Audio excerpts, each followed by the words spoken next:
지난 주일에 설교를 들으셨던 분 중에 한 분께서 주중에 저한테 이런 말씀을 하셨습니다. 지금까지 창세기 19장을 여러 차례 읽었지만 단 한 번도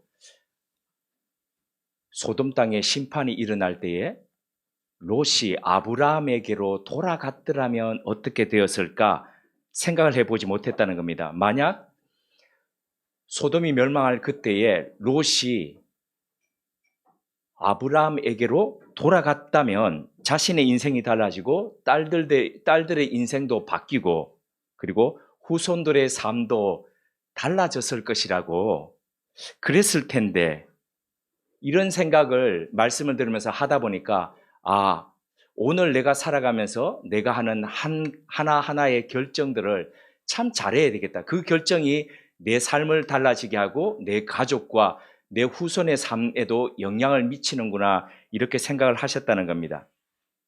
그렇습니다. 누구나 실수할 수 있고 또 잘못된 길에 들어설 수 있습니다. 하지만 결정적인 순간에 하나님의 손이 움직일 그때에 믿음으로 우리가 어떤 것들을 선택하고 그리고 믿음의 자리로 되돌아선다면 우리 인생뿐만 아니라 우리 다음 세대의 삶도 분명히 달라질 수밖에 없을 것입니다. 이것이 바로 지난 시간 소돔의 멸망과 더불어서 롯의 가정 이야기가 우리에게 들려주는 핵심입니다. 본문 창세기 20장은 소돔 성이 멸망하고 난 뒤에 아브라함이 20년 동안 살았던 헤브론 마므레 땅을 떠나가지고 네게브지요. 예전 성경에는 거기가 남방이라고 번역되어 있죠. 그러니까 지중해 가까운 아래쪽으로 옮겨가면서 일어난 사건을 다루고 있습니다. 그쪽에는 블레셋 족속인 그 5 족속들이 해안가 쪽에, 지중해 해안가 쪽에 살고 있었는데 바로 오늘 나오는 그랄이라는 곳이 그 5 족속 중에 한 족속입니다. 거기에 왕 아비멜렉에게 아내 사례를 누이라고 그렇게 속임으로써 이런 잘못을 범하는 사건이 여기 있습니다. 비슷한 사건이 있었죠. 창세기 12장에 보시면 애굽, 그러니까 이집트로 내려가서 이집트 왕 바로에게 내 아내가 아니고 내 누이다 해가지고 했던 그 사건이 있었지 않습니까? 마치 데자뷰 같습니다. 그때도 하나님의 적극적인 개입으로 그 어려움들을, 그 고난을 벗어났었지요. 아브라함의 잘못과 하나님의 개입, 그리고 이것에 대한 아비멜렉의 반응, 그리고 그 창세기 12장에는 없었지만 오늘 이 창세기 20장에는 마지막이 아브라함의 기도, 선지자적 기도로 그렇게 마무리되는 것으로 이렇게 본문이 구성되어 있습니다. 이 속에서 오늘 우리에게 주시는 하나님의 메시지가 무엇인지 주목해 보고자 합니다. 첫 번째로 우리가 주목할 것은 넘어진 아브라함이 아니라 넘어진 그를 붙들고 계신 하나님입니다. 75세에 하나님께 부름을 받았지요. 가나안 땅을 떠나서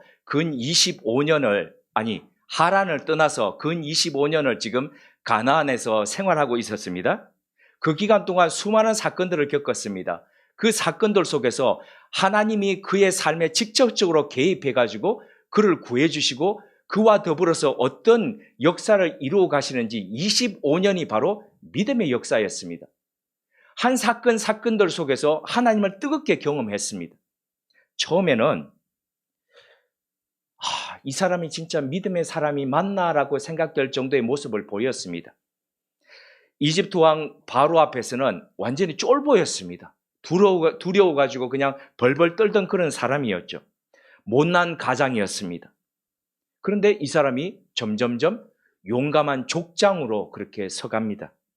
특히 조카 롯이 메소포타미아의 4개국의 연합국에 의해서 끌려갔을 때에 자기 집에서 기르던 가병 318명을 데리고 뒤쫓아가서 수일을 뒤쫓아가서 그 조카 롯뿐만 아니라 소돔과 그 지역 일대에 잡혀갔던 모든 사람들을 구해올 정도로 그렇게 담대해졌습니다. 믿음의 사람으로서의 그의 모습도 뛰어났습니다. 소돔과 고모라 성의 심판 앞에서 그는 하나님 앞에 중보자로 섰습니다. 인간이 하나님의 그 전능하심 앞에서, 그 임재 앞에서 당당하게 하나님 앞에 그렇게 구한다는 것은 참 쉽지 않습니다. 그럼에도 불구하고 그는 사람들을 구원하고자 중보자로서 그렇게 섰습니다.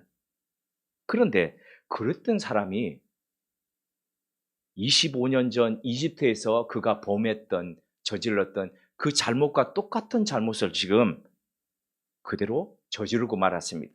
심지어 그때처럼 자기 아내를 위험에 빠뜨렸습니다.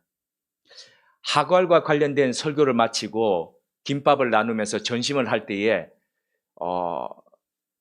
몇몇 우리 집사님들, 여집사님들께서 막 이렇게 이 속에 열화 같은 것을 말씀하시면서 어떻게 아브라함이 그럴 수가 있어 그러셨는데 아마도 오늘 전심 먹을 때도 그럴지도 모르겠다는 생각을 해봤습니다.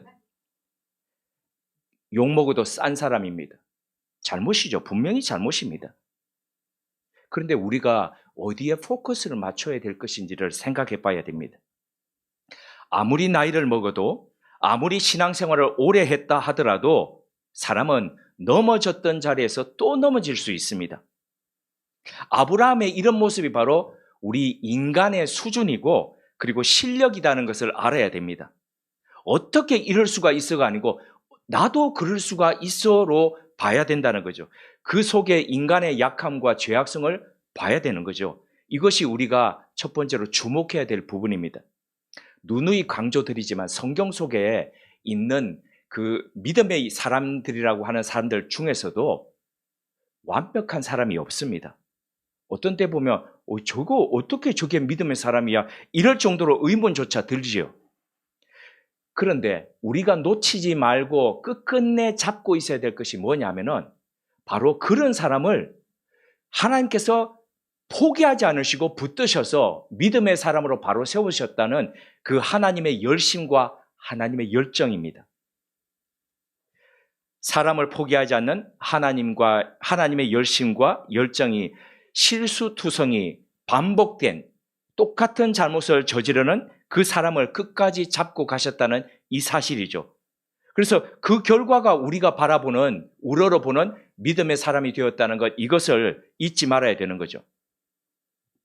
그러므로 우리가 주목해야 할 것은 넘어진 아브라함이 아니라 넘어진 아브라함을 잡고 계신 하나님의 손입니다. 아브라함을 끝까지 지키시고 이끄셨던 그 하나님의 열심과 열정이 오늘도 우리를 붙들고 있고 붙잡고 있고 인도하고 계시다는 이 사실을 기억해야 합니다.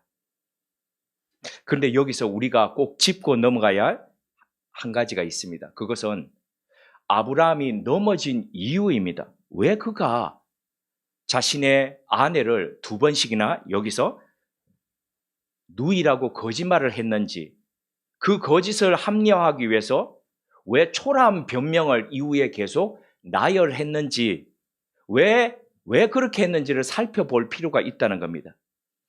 아브라함이 이 거짓말을 했던 근본 이유가 뭡니까? 두려움입니다.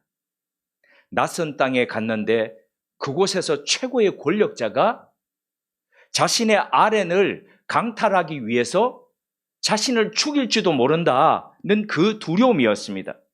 그래서 부인이 아니라 누이라고 그래서 누이니까 데려가더라도 자신은 안전할 수 있다는 바로 그 이유였죠.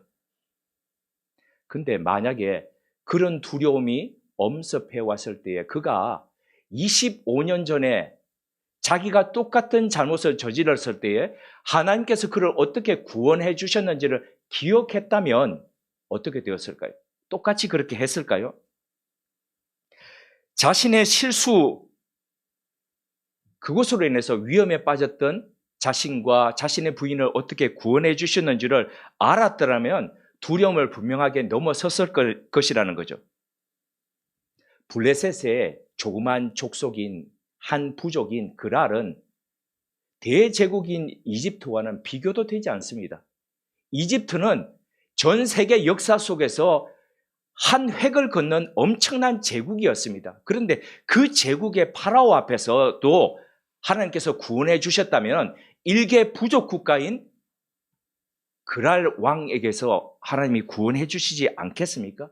이것을 알았다면 아브라함은 뭐 이것쯤이야 라고 하면서 그렇게 담대하게 넘어갔지 않겠습니까? 그러므로 믿음이라는 것은 우리는 이런 상황 속에서 기억이라고 이렇게 정의해 볼 수 있습니다. 믿음은 기억이다. 자신의 삶 속에서 어떻게 하나님께서 역사하셨는지, 이끌어 주셨는지, 구원해 주셨는지 그것을 기억하는 것, 그것이 바로 믿음이죠. 또한 믿음을 두려움과의 관계 속에서 생각해 본다면, 설명해 본다면 이렇게 규정할 수 있습니다. 믿음은 두려워해야 할 대상을 두려워하기 때문에 그 이외의 다른 대상에 대해서는 두려워하지 않는 것. 두려움이라는 게 자연스러운 감정이지 않습니까? 유한하고 능력의 한계를 가진 이 존재가 살아가면서 느끼는 자연스러운 감정입니다. 그런데 그럼에도 불구하고 성경은 우리에게 그 자연스러운 감정과 본능을 넘어서라라고 그렇게 요구하십니다. 성경에서 하나님께서 인간에게 요구하시는 명령들이 있습니다. 하라 하지 말라는 그런 명령들이 있는데 성경 안에서 존재하는 하나님의 명령 중에서 가장 많이 하신 명령이 뭘까요? 가장 많이 하신 명령. 기도하라. 전도하라. 중요하죠. 근데 이거 아닙니다. 맥락 속에서 보면 분명히 아시겠죠? 힌트가 있지 않습니까? 두려워하지 말라는 겁니다. 우리말로 번역되기로 믿음의 승부로 번역된 영화가 있습니다. 2006년도에 나왔는데 영문 제목은 Facing the Giant입니다. 그러니까 거인들을 마주하기 이런 거죠. 여기에서 두려워하지 말라라는 말이 성경에 365번 나온다는 대사가 있습니다. 그러면서 이렇게 이야기합니다. 왜 성경에 365번이나 그렇게 두려워하지 말라라고 이야기하고 있는지 아느냐고 매일같이 한 번씩 꼭꼭 들어야 될 말이 두려워하지 말라는 말이기 때문에, 그러니까 매일같이 삶을 살아가면서 두려운 일들이 늘 엄습해 온다는 거죠. 그래서 두려워하지 말라를 성경에서 365번 그렇게 말씀하셨다라고 영화 대사 속에 그렇게 있습니다. 그런데 실제로 성경 안에는 365번 나오지 않습니다. 영화 속에 나오는 거죠. 영어 성경 킹 제임스 버전에 보면 fear라는 단어를 찾아보면 총 400번이 나옵니다. 400번이 등장하는데 우리말 성경 개역 성경에는 이 두려움이라는 단어 말고 두려워하지 말라라고 하는 금지 명령이 몇 번 나오냐면은 81번 나옵니다. 앞서 했던 킹 제임스 버전에는 100회 나옵니다. 그러면 365번 아니잖아라고 생각하실 수 있는데 요 비슷한 말들이 있죠. 염려하지 마라. 걱정하지 마라. 그러니까 not to worry 또는 not to be anxious 뭐 이런 말들을 다 종합해서 보면은 한 400번 정도가 나옵니다. 많이 나오는 겁니다. 왜 하나님은 그토록 많이 또 자주 두려워하지 말라, 염려하지 말라, 걱정하지 말라 이런 말들을 왜 이렇게 반복을 하실까? 그것은 바로 하나님으로 인해서 두려움을 넘어서는 것, 바로 그것이 믿음이기 때문입니다. 그것이 바로 하나님을 향한 신뢰이고 그것이 하나님을 향한 참된 믿음이기 때문입니다. 하나님을 믿기 때문에, 하나님을 신뢰하기 때문에 지금 있는 그 두려운 상황을 넘어설 수 있는 것, 바로 그것이 믿음이기 때문입니다. 아브라함의 또다시 넘어짐으로 인해서 우리가 배우는 것, 우리가 넘어서야 하는 것, 그것이 바로 이 두려움이라는 겁니다. 때때로 다가오는 상황이 두렵습니다. 어떤 때는 어떤 권력자나 아니면 다른 어떤 힘이 있는 사람들이 두렵습니다. 때로는 바뀌어지는 새로운 환경, 불안정한 미래가 두렵기도 합니다. 하지만 하나님은 그럼에도 불구하고 자연스러운 감정임에도 불구하고 늘 약하고 우리의 능력을 벗어나는 일임에도 불구하고 하나님은 그 상황 앞에서 굴복하지 말고 하나님을 바라봄으로써 그 두려움을 넘어서라고 하십니다. 하나님을 믿지 않은 불신앙인이었음에도 불구하고 아브라함보다도 훨씬 더 신앙적으로 응답한 사람이 본문에 등장합니다. 그가 바로 그랄 왕 아비멜렉이었습니다. 그는 사라가 아브라함의 아내인 줄 모르고 데려왔습니다. 아브라함도 내 부인 아닙니다 라고 이야기했고, 그리고 오면서 자기한테로 오면서 그 사라 역시도 나 결혼한 그 사람이에요 이런 말도, 저 사람이 내 남편이에요 그런 말도 하지 않았습니다. 하지만 꿈속에서 말씀하시는 하나님의 경고 앞에서 그는 민감하게 반응했습니다. 주여, 주께서 의로운 백성도 멸하시나이까? 아비멜렉은 믿음의 사람이 아니었죠. 여기서 백성도라고 하는 것은 큰 범위 내에서 전체적인 인류를 향한 하나님의 그 백성도 멸하십니까? 지금 이렇게 이야기하면서 하나님 앞에서 자신의 정직과 결백을 지금 항변하고 있는 겁니다. 이에 대해서 하나님은 아비멜렉에게 6절에서 7절의 말씀을 통해서 다음에 4가지를 말씀하셨습니다. 첫째, 내가 결백하다는 거 안다. 두 번째, 그럼에도 불구하고 내가 범죄치 않도록 내가 미리 경고하는 거다. 세 번째, 사라를 돌려보내라. 네 번째, 참 대단합니다, 하나님. 아브라함은 선지자다 이렇게 이야기하십니다. 이렇게 거짓말하고 넘어졌는 이 사람인데도 불구하고 그 앞에서 세워주십니다. 선지자다. 그러니까 그가 너를 위해서 기도함으로써 너의 지금 내렸던 이 저주를 풀어줄 것이다. 하나님이 그냥 풀어주실 수도 있는데 아브라함을 세워주시려고 지금 아브라함을 통해서 굳이 이 일을 행하게 하시는 겁니다. 하나님을 믿지 않았던 이방인임에도 불구하고 아비멜렉은 하나님의 말씀에 순종했습니다. 그것도 꿈을 통해서 말씀하신 현몽에 민감하게 반응했습니다. 근데 이게 이렇게 말처럼 쉽지 않습니다.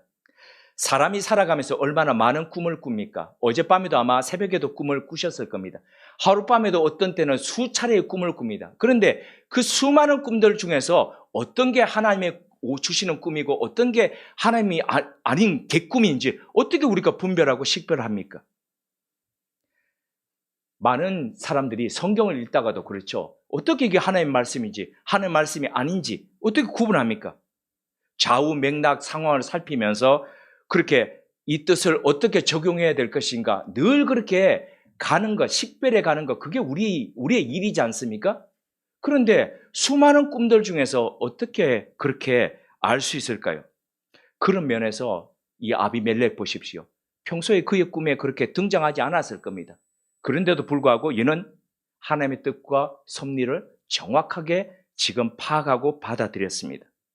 평소 그의 마음이 비록 비신앙임에도 불구하고 마음밭이 그렇게 되어 있었다는 겁니다. 내가 최고의 권력자인데 내 마음대로 다 할 수 있는데 내가 무슨 잘못이 있어? 그러지 않았다는 거죠. 여기서 더더욱 대단한 것은 지금 말씀드렸듯이 그는 그가 했던 지금의 행동에 합리적인 이유와 근거가 있었습니다. 결코 불법을 행하지 않았습니다. 부도덕한 강제적 방법으로 사라를 데려오지 않았습니다. 그럼에도 불구하고 그는 자기 중심적으로 고집을 부리지 않았습니다. 사람들은 대개 자기가 잘못됐다고 말하기를 싫어합니다. 더군다나 나 별로 잘못한 게 없는데 정당하게 행했을 때는 더더욱 그러합니다. 그래서 그리스도인들 사이에서 사소한 갈등들이 일어날 때 우리는 성가대 없지요. 주방팀도 없습니다. 보통 일반 교회에서 제일 많이 어려움들이 갈등들이 일어나는 곳이 이 두 군데에서 일어나거든요. 여론이 가장 형성되는 곳이기 때문에. 그런데 한번 어긋나면은 그 어긋난 것이 그냥 끝까지 그냥 치고 갑니다. 만약에 우리가 조금이라도 하나님의 입장에서 생각해 본다면 그 무엇보다도 이것이 심각한 문제로 가지 않을 것이라는 거죠. 내가 별로 잘못하지 않았음에도 불구하고 하나님께서 하라 하실 때 예 알겠습니다 라고 받아들인다면 대부분의 교회 안에 존재하는 그런 갈등과 문제들은 아마 해결이 될 겁니다. 교회의 덕을 위해서 함께 하나님 안에서 존재하는 형제 자매로서 그렇게 살아간다면 말입니다. 다시 오늘의 주제인 두려움으로 넘어갑니다. 이 두려움, 오늘의 주제 이 안에서 오늘의 말씀을 마무리하고자 합니다. 사람이 극한 상황에 처해 있거나 희망이 보이지 않을 때에, 두려움에 갇혀 있을 때에 왕왕 어떤 신비한 존재로부터 도움을 받아서 살게 되었다는 그런 고백들을 듣는 경우가 있습니다. 아일랜드 출신인 이 어니스트 세클튼의 경우도 바로 그 중요한 예 중에 하나입니다. 1914년에서 17년 사이에 이 사람 세클턴이 사람들을 이끌고 남극을 탐험하기 위해서 갔지요. 1916년 어느 날이었습니다. 그가 탄 배가 남극을 바로 눈앞에 두고 있을 때에 둥둥 떠다니는 그 빙하에 완전히 갇혀가지고 수일 동안 혹한, 근데 그냥 혹한이 아니고 50도에, 영하 50도에 그렇게 그 혹한 속에서 갇혀가지고 이렇게 죽는구나 그렇게 생각하는 적이 있었습니다. 그때 그와 동료 2명이 총 3명이죠. 죽음을 무릅쓰고 이런 결정을 하게 되었습니다. 배를 버리고 그 이후에 36시간 동안이나 로프와 피겔만 가지고 칠흑과 같은 그 밤에 빙판 위를 걸어가게 됩니다.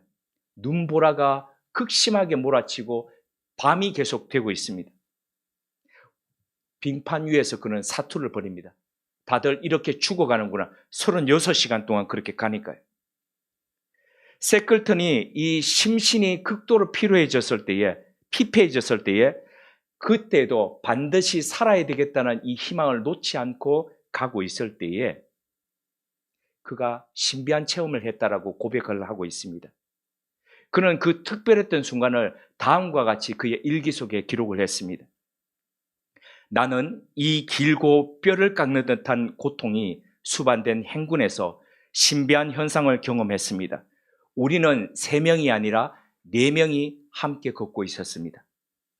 정신이 혼미해지고 그리고 얼어붙을 대로 몸은 얼어붙고 지칠 대로 지친 이 3명의 탐험가 옆에서 3명이 걷는 것이 아니고 눈보라 흑암 속에서 보니까 1명이 더 걷고 있었다, 이 고백이었죠. 이 존재가 누구일까요? 어떤 심리학자들은 그가 끝까지 포기하지 않고 잡고 있었던 희망이었다라고 그렇게 이야기합니다. 그런데 저는 그 3의 인물, 제3의 인물, 4번째 사람, 그 사람을 엠마오로 내려가던 그 길 가운데서 그들이 만났던 그분임을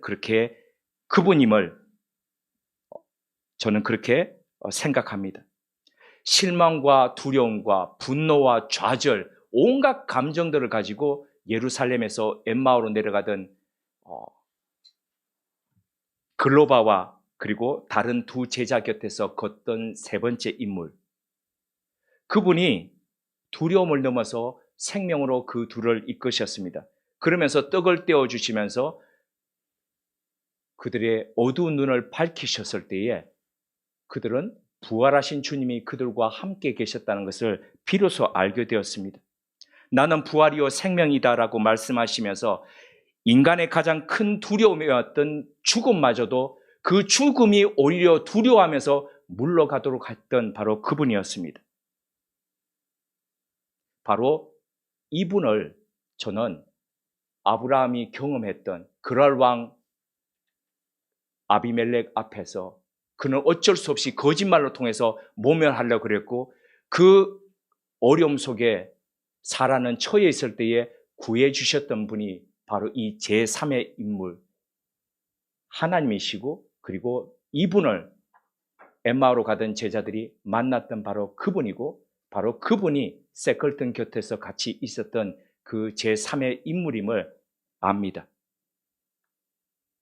때때로 인간이 자기 힘의 범위를 넘어서서 아무것도 할 수 없고 그냥 이대로 가는구나, 이대로 종료되는구나 라고 그렇게 느낄 때에 그 곁에 오셔서 도우시는 분. 그래서 그분은 이렇게 말씀하시죠. 두려워 말라, 내가 세상을 이겼다.